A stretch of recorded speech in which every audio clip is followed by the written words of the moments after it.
hello लोगोफोर खुलुमबाय बयखौबो फिन खनसे गोदान भिडिअ बरायलायबाय लोगोफोर आं दिनै माजबातनि मोनसे पलासबस्ति होननाय गामियाव दङ दिनै बे दैमा जिङाव बेखौ पासनय दै बे पासनय दैनि बिथिं दङ पलासबस्ति गामि बे पलासबस्तिनि मोनसे आबादथिलि दङ आरो बे आबादथिलिनि खाथियाव दैसा दङ बे दैसाया ओरैबायदि माने गामिनि माखासे माइ फोथार माखासे माइ आबाद मावनायफोर ओरैबायदि माने सिलिंखार खालामलांजोब्बाय आं नोंथांमोननो भिडिअनि गेजेरजों दिन्थिलांनो होननाय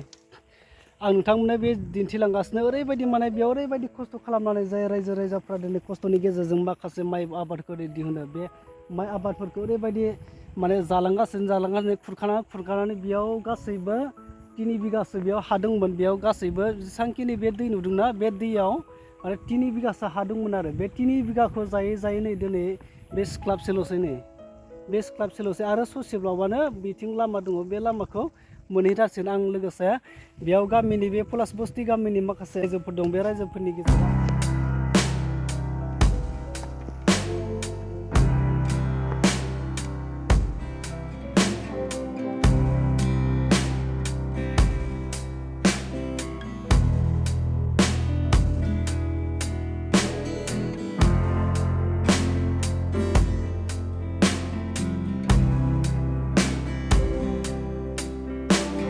दानाया खासिबारि आं बेयाव 27 बिगा हा दं आंहा बै दंफां गायनायसिम आरो बिसिनाबो बै हाब्रांसिमानो एसे मोनहैस्लाबा दुब्लि गेजेर माबा दै गेजेरसिम दं बोरसिखालि बैनिफ्राय ओरै सिद्दा जावबाय आं हारसिं जावदोंमोन 14,000 हारसिं जावदोंमोन आं जावनायावबा जावनो होलायलायाखिसै आंनि हा होननानै आरो सरकारालाय मा बुङो सरकारालाय मा सरकारफ्रा मा नायदो बै बागान खर'निफ्रायनो एकदम थ्रु बै दलं बारलांदों खनसेसो होनाया बहा थानो हायाखैब्रा इयावसिम एमएलएफोरा नायफैयाना ओमफ्राय बैथिं बस्था जाबदों नायफैदों गथ' इन्जिनियार फैदों माबा फैदों जेबो खालायाखै होनो नामा औ पासनय दै पासनय दै पासनय सेरफांनि जे दैया दिनै बे गामिखौ मा होनो पलासबस्ति होनना बुङो पलासबस्ति गामिनि जेसांखिनि आबादथिलि दंमोन बेखौ पासनय दैया माने माखासे जालांबाय होननानै मिथिदों दा बिनि सायाव नोंथाङा मा बुंनो नागिरदों जालांजोब्बाय नै गैलानोसै माबा बेनिया 3-4 बिगा हा दंमोन बेयाव बेखौ माइयानो जालांजोब्बाय दैजों जालांजोब्बाय दैयानो जालांजोब्बाय माइखौ गैला नै बिस्रा माबोरै जागोन जेनेबा जोंहा माबोरै थांगोन गथ'फोरखौ जों मारा फिसिगोन दिनै जोङो दुखुथिया बायदि जासिगोन मानो होनबा जोंहा इनकामा दंमोन माइजोंबो दंमोन प्लास गथ'फोरनि फरायसालिनि समाव जोङो बाहेरनिफ्राय एक्सट्रा इनकाम खालायोमोन दा माइयानो गैलाबा जों मोननै इनकाम खालामबावनांसिगोन दा मोननै इनकाम खालामनो बोरैहाय दिनैथ' बे माइयानो जालांजोबोबा जाय न'आव जानो थाखाय जेबो गैला दा गथ'खौसो फोरोंनांगौ ना गावखौसो जानांगौ बे बिराद गिदिर माबा जाबाय आरो दा सरकारनि थाखाय जों रिकुवेस्ट खालामदों ताकि सरकारा एसे जुदि हेल्प खालायोबा दिनै प्रटेक्सन होयोबा आरो दिनै लामायाबो जालांनो बावला लामा थांसिगोन बे दै जाबानो लामाया थांसिगोन दा बेखौ एसे प्रटेक्सन होयोबा एक्चुवेल लामा बासिगोन आरो न'आवथ' बे माबाथ' माइयाथ' जालांजोब्बायानोसै दा सेस गैलानोसै जों माबोरै जागोन दा बे जाय पासनय सेरफाङाव नोंथांमोननि पलासबस्ति गामि बेयाव MCLA बा MLA सोर गोलैयो नोंथांमोननियाव जोंनिया दिपक मर दं MC सरकारनि सायाव जेबो खौरां लायाखैमोन नामा MLA जाबाय सरन सार थ'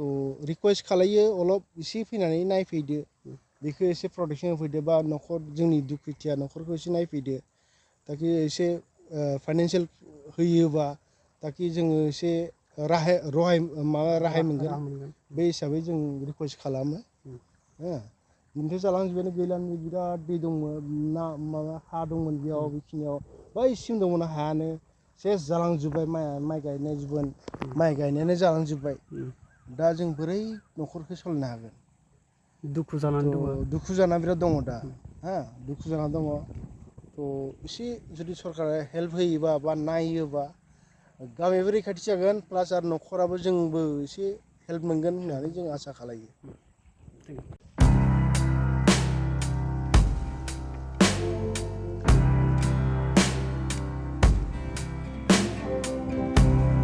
थ' लोगोफोर गोबां समाव जोङो सरकारखौ माने फोथायो सरकारखौ जोङो रायजोआनो माने दैथायहरो गोबां समाव जोंनि रायजो राजानि थाखाय खामानि मावगोन बा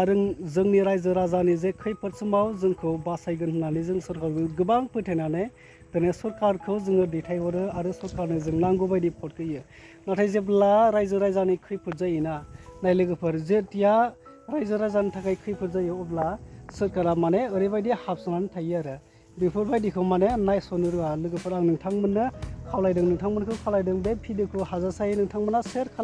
खालामोब्ला जे सरकारनिफ्राय माबा मोनसे उद्देश्य लानानै बे रायजो राजाफोरनि गेजेराव नुजाफैयो आरो बिनि थाखाय मोनसेब्लाबो राहा लागोन थ' लोगोफोर आं नोंथांमोननो खावलायदों नोंथांमोना नुखादों बे भिडिअनि गेजेरजों आं नोंथांमोननो गासैखौबो दिन्थिदों जेसेबांखिनि माइ बारि दंमोन बेखौ जालांनानै दिनैसिम ससेल'सै माने दब्लायथामल'सै बेखौ खुरखानानै दैया लांजोबसिगोन आरो बिनिफ्रायथ' आरो जेबो राहा गैखाला बेखौ हमथानो माने रायजोफ्रा इसेबां गोरलै हमथानो हानायाथ' रायजो राजाफ्रा नों मिथिखागौ नालाय ओंखायनो खावलायदों जेसेबां हायो भिडिअखौ शेयार खालाम नोंथांमोना शेयार खालामनायनि गेजेरजों जाहाथे सरकारनिसिम बे भिडिअआ मोनहैयो नोंथांमोना सापर्ट खालाम स' लोगोफोरा नोंथांमोना बेखौनो दिनै बे भिडिअनि गेजेरजों माखासे बे पलासबस्ति जे माजबाट ओनसोलाव जानाय मोनसे 5-9 दैसानि बे गामिनि माखासे आबादथिलिखौ सिलिंखार खालामलांनाय बे भिडिअनि गेजेरजों आं नोंथांमोननो आपडेटखौ होबाय स' लोगोफोर नोंथांमोना आसा खालामो भिडिअनि गेजेरजों नोंथांमोना हाजासे शेयार खालामनानै रायजो राजानि रैखाथिया मोनो बेनि थाखाय आं दिनै लोगोफोर नोंथांमोननिफ्राय फैबाय थानाय जे समफ्राव नोंथांमोना आं मोजां आपडेटखौ जेसेबांखिनि आपडेट होनांगौ आं नोंथांमोना आपडेटखौ होनो नाजागोन स' लोगोफोर नोंथांमोना सापर्ट खालाम बे आबादथिलि खुरखालांनायखौ जाहाथे सरकारा रैखा खालामनो हानायनि मोनसे बेब'स्था खालायो स' लोगोफोर नोंथांमोना आं बेखौनो आपडेट होबाय नोंथांमोना हाजासे भिडिअखौ शेयार खालामनो नाजा थ' लोगोफोर दिनैनि भिडिअआ बेनोसै लोगोफोर आं दिनै नोंथांमोननो माखासे रायजो राजानि जे दुखु जे जाथायनि सायाव आं नोंथांमोननो भिडिअखौ खालामबाय जुदि गोरोन्थि जादोंब्ला नोंथांमोना निमाहा लोगोसे उननि भिडिअआव लोगो मोनगोन होननानै आसा खालामबाय लोगोफोर